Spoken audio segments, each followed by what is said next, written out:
see. Hello and welcome to Bank Shot, the only show on Apple Music and Spotify which shares the same name as my Spotify playlist. Now, today, obviously this is our first episode of the show, so I've got my distinguished guest, Stallright Brennan here.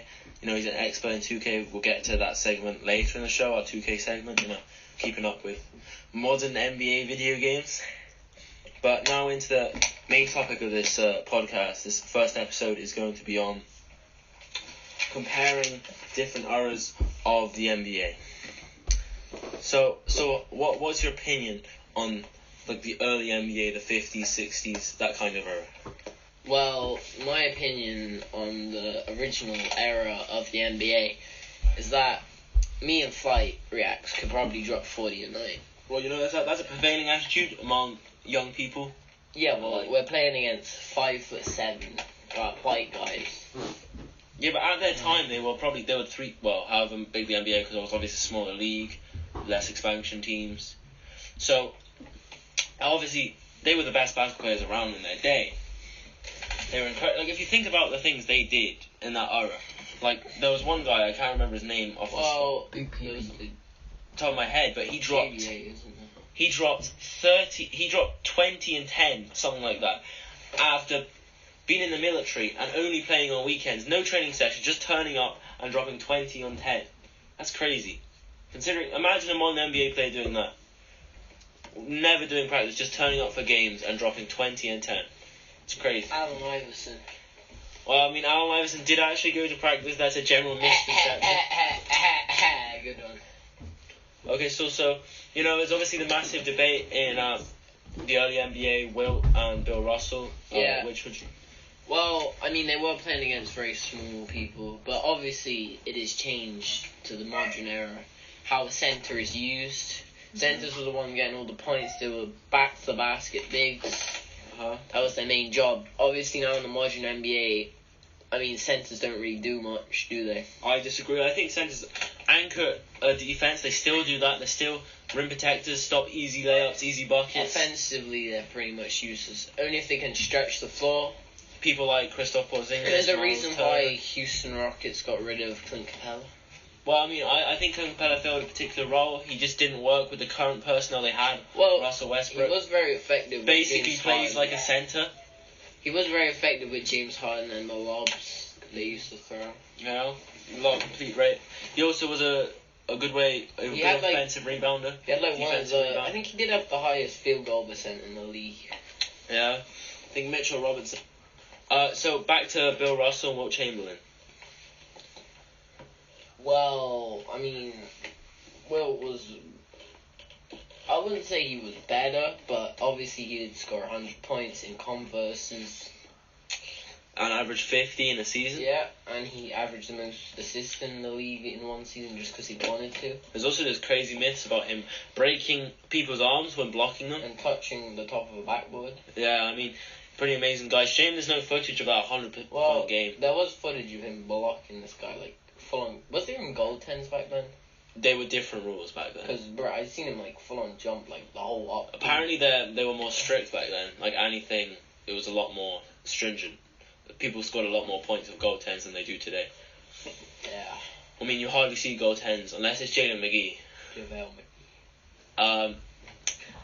But yeah, back to, I think Bill Russell was clearly better for a number of reasons. First of all, he averaged 15 points a game. Who cares? His defensive level, the level of defense he gave to the Boston. The only reason why his defense was worth anything was because there was no 3-point line.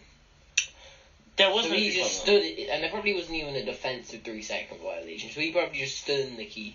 Anyone tries to come in, he's a 8, 9 black man. 7th. He just saw the shit out of any shot. Well, the thing is, that's what he didn't do.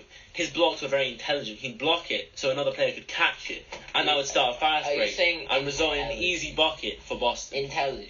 He was probably one of the most intelligent basketball players we've seen. I'd like to see his grades. Defensively, if you watch him play, he's always in the right place at the right time. Okay. Always. He also, 111 rings to Russell's 2. Russell was a bad teammate. He got traded twice in his prime. Well, if we're talking about the best centre now in the modern NBA, If you have a franchise player, why would you trade them? Why would you trade them twice? Explain to me.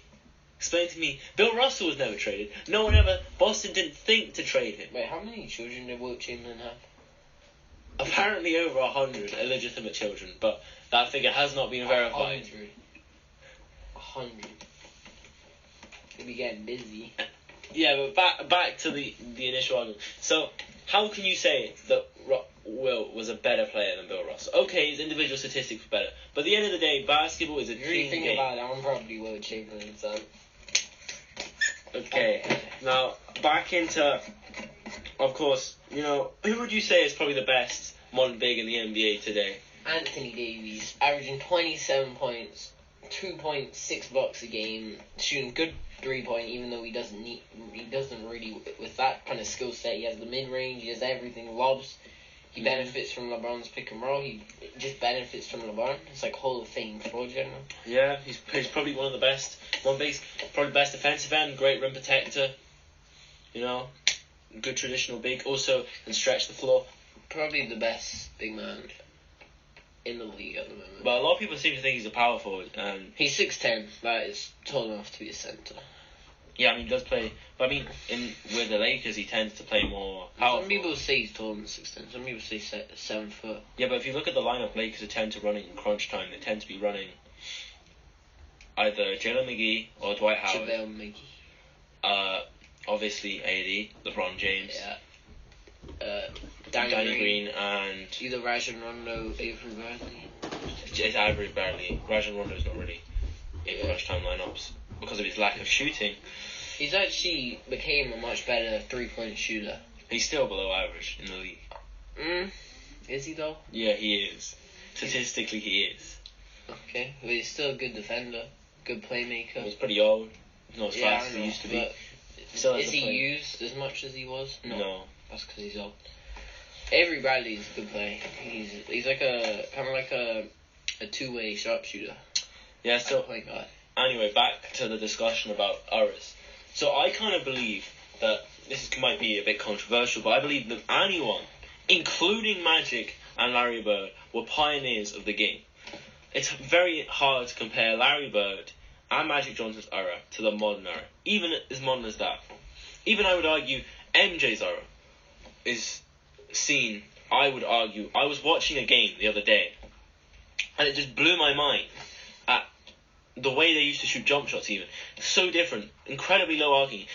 The famous Michael Jordan short game, his shots, I thought they were going straight off the front of the rim, to be honest, because I'm used to these high arcing shots in the NBA. Stephen Curry. And you see these shots from Michael Jordan. And in those eras, nearly everyone had a two-hinge jump shot rather than a smooth, flow jump shot like Clay and Curry. Yeah. They all had... Because it was more... The high release point was more important because you're shooting middies most of the time, not three-pointers. That's why I find it very hard to say objectively that Bob Petit was better than any modern NBA player. Because it's just not true. It's simply not true. It's impossible to compare. The game has changed so much. Technology has changed so much. It'd be like comparing, a doctor in the 18th century, and maybe not the 18th century, but the early 19th century, to a modern doctor now, and asking which is the better doctor. Like, how are you going to judge it? The amount of patients they cure? It's obviously going to be the modern doctor. The quality of care they provide? Probably the modern doctor again.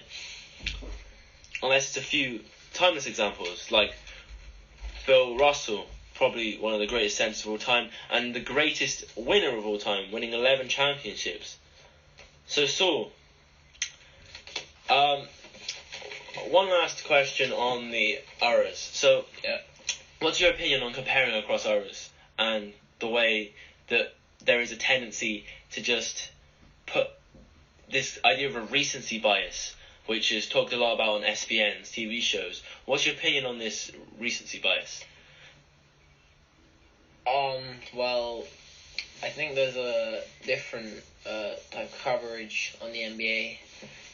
The players are paid more. Players have better therapy, better body conditionment, and I would have to say the media really has changed the NBA. You know, Yep, certainly. the game has gotten a lot bigger over the years. There's a lot bigger fan base. There's International, A lot it's more, gone international. yeah, there's a lot more money in the game that's helping the players, the training, the teams, the stadiums. You know, but the media has really done a lot for the NBA if you think about it.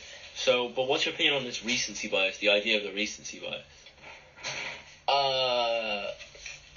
No, it's just like the idea that like modern players are better than old players because One time. because like it talked about a lot. It's the kind of the idea Yeah. that like the most thing we saw most recently is the thing we believe is the best. So Yeah, well- we believe LeBron James might be better than Michael Jordan because we've seen him drop 30 in the last. Yeah, that's just how humans work, isn't it?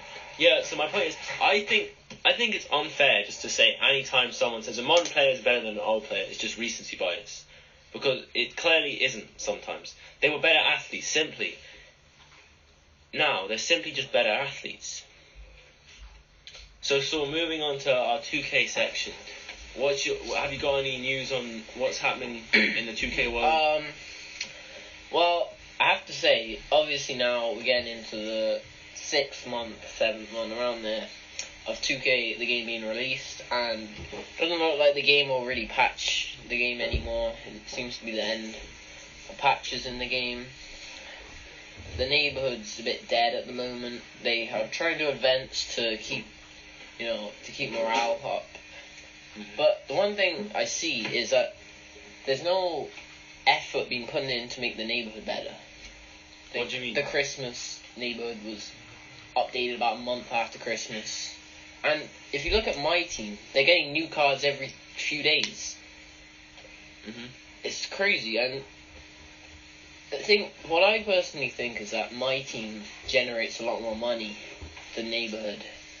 When 2K think, the neighborhood's a dead cause now, we're in the 6th month, there's nothing we can really add. We're not making as much money as we would if we put all of our efforts into my team, make new cards every day.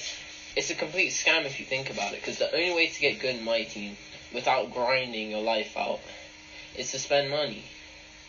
And I can't say that I haven't spent money on the game to get better, because it's just ridiculous how many hours you have to spend. Mm-hmm. Wasn't that a query raised with the last 2K, in particular 2K19? And they've kind of remedied it in 2K20, you would argue, with the introduction of badges, which makes it less pay to win. Obviously, you have to spend a certain amount of hours to get the badge. Well, I mean, they did do that, I guess. I guess it kind of helped.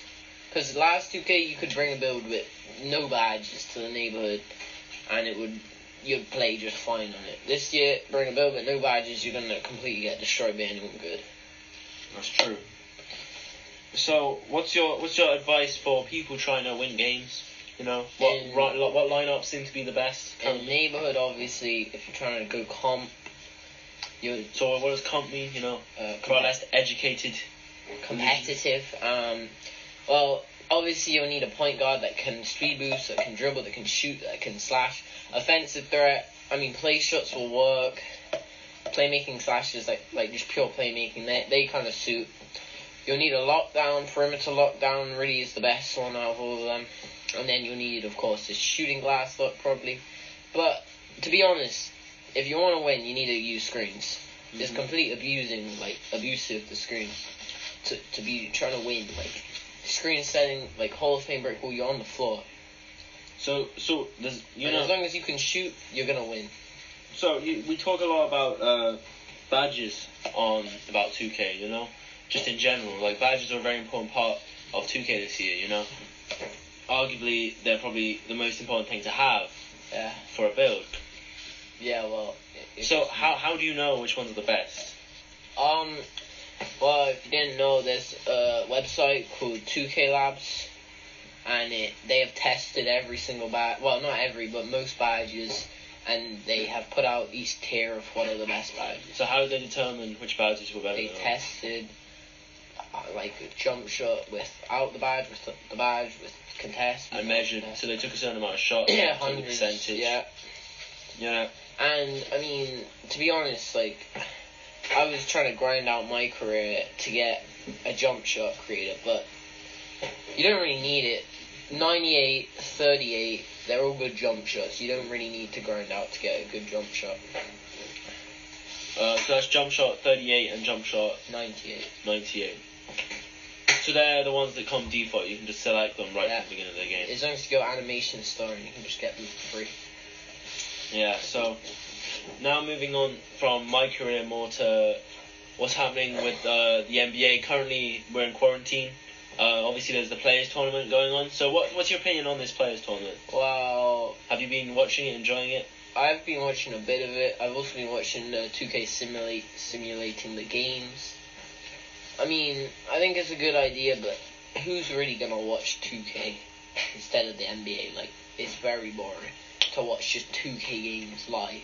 You know, I was watching Kevin Durant playing Derek Jones Jr. and I found it kind of interesting seeing how like those guys played off each other. You know, how they discussed the game, how they got into the. Yeah, well, that's the more video of the thing. Like, the actual gameplay is kind of boring. No, yeah. I agree. It's fantasy basketball. Some of the things that happen in 2K just don't make sense. Yeah. Like for instance, Kyle Korver doing a windmill dunk. Yeah, I've seen Kyrie do windmills as well in 2K19. Which is obviously fantastical. But at the end of the game, it is a video game. Yeah, well, you don't. I don't really play 2K to get an NBA experience. I play it more for the competitive feel of the game, playing online, playing against different players. My career is just boring. So if someone was wanting to make a 2K build at this point in the year, which build would you advise them to make? Well, if you have any friends, obviously you need to have a lineup. So friends who play 2K. Yeah, if you want to play twos, you're gonna need a center, glass lock inside, glass lock outside, interior forces. They're very good. Search any of the builds up on YouTube and you'll get them. Point guard wise, play shots, offensive threats. I said playmaking side, pure playmakers.